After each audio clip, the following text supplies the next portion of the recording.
मैं अंकुर शर्मा अपने YouTube channel पर आपका एक बार फिर से स्वागत करता हूं। आज हम कुछ संविधान से संबंधित प्रश्नों को हल करेंगे। हमने कुल 10 प्रश्न लिए हैं जो कि आपकी परीक्षा की दृष्टि से बहुत ही महत्वपूर्ण हैं। इन प्रश्नों को चलिए हम एक एक करके देखते हैं। तो सबसे पहला हमारा क्वेश्चन है, भारत के लिए संविधान की रचना हेतु संविधान सभा का विचार निम्नलिखित में से सर्वप्रथम किसने प्रस्तुत किया? किसने प्रस्तुत किया? स्वराज, पहला ऑप्शन आपका है ए है, स्वराज पार्टी ने 1934 में, कांग्रेस पार्टी ने 1936 में, मुस्लिम लीग ने 1942 में, सर्वदलीय सम्मेलन ने 1946 में। तो इसका करेक्ट आंसर आपका जो होगा वो क्या होगा? इसका करेक्ट आंसर होगा स्वराज पार्टी ने 1934 में। मई 1934 में स्वराज पार्टी ने निर्णय के अधिकार की मांग की और एक प्रस्ताव पारित किया जिसमें कहा गया कि वयस्क मताधिकार के आधार पर निर्वाचित भारतीय प्रतिनिधियों की एक संविधान सभा होगी।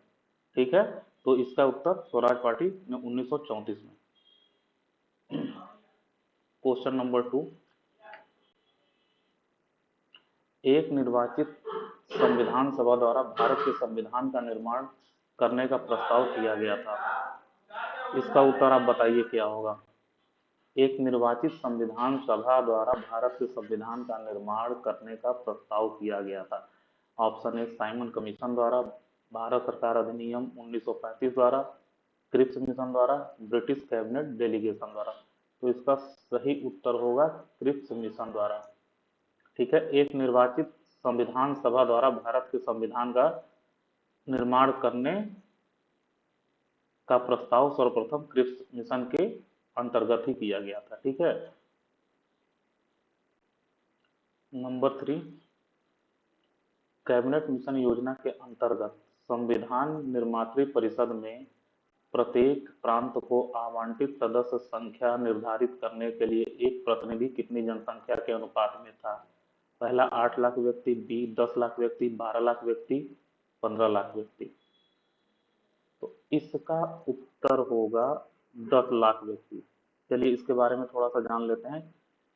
कैबिनेट मिशन वर्ष 1946 में भारत आया था। ठीक है, मिशन ने अपनी रिपोर्ट में संविधान सभा के गठन का एक सूत्र प्रस्तुत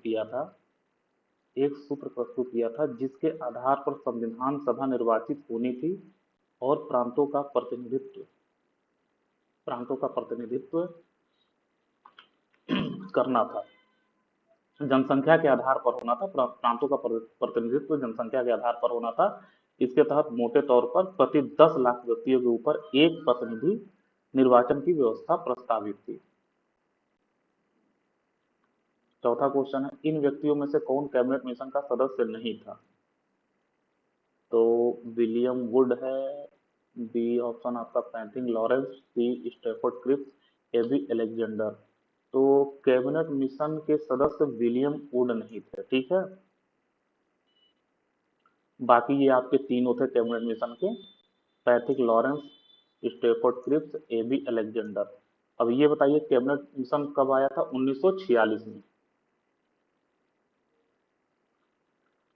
कैबिनेट मिशन भारत में 1946 में आया था। नेक्स्ट क्वेश्चन, क्वेश्चन नंबर 5, संविधान सभा के चुने हुए अस्थायी अध्यक्ष कौन थे?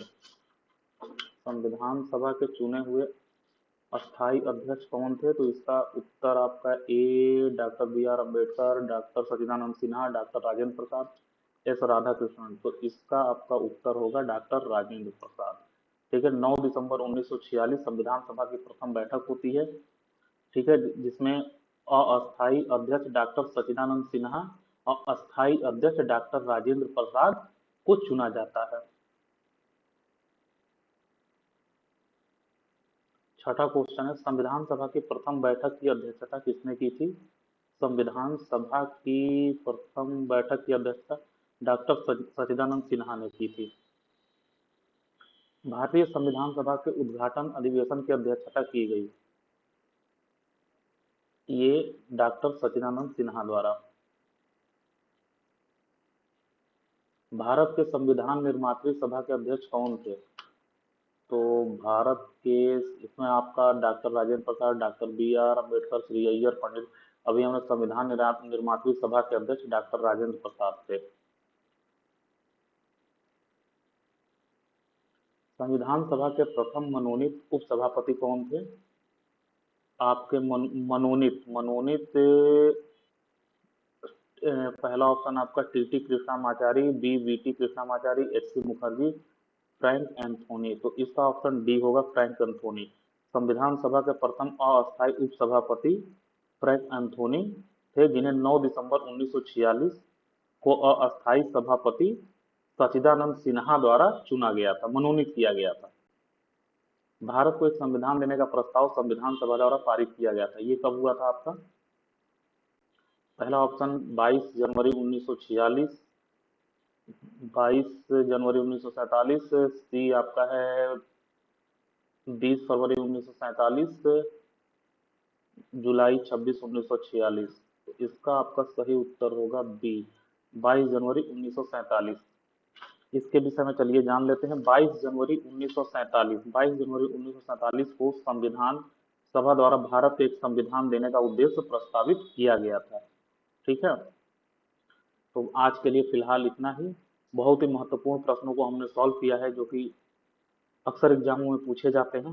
उम्मीद करते हैं आपको ये क्वेश्चन पसंद आए होंगे। आगे हम और क्वेश्चनों को देखेंगे, तब तक के लिए आपको नमस्कार।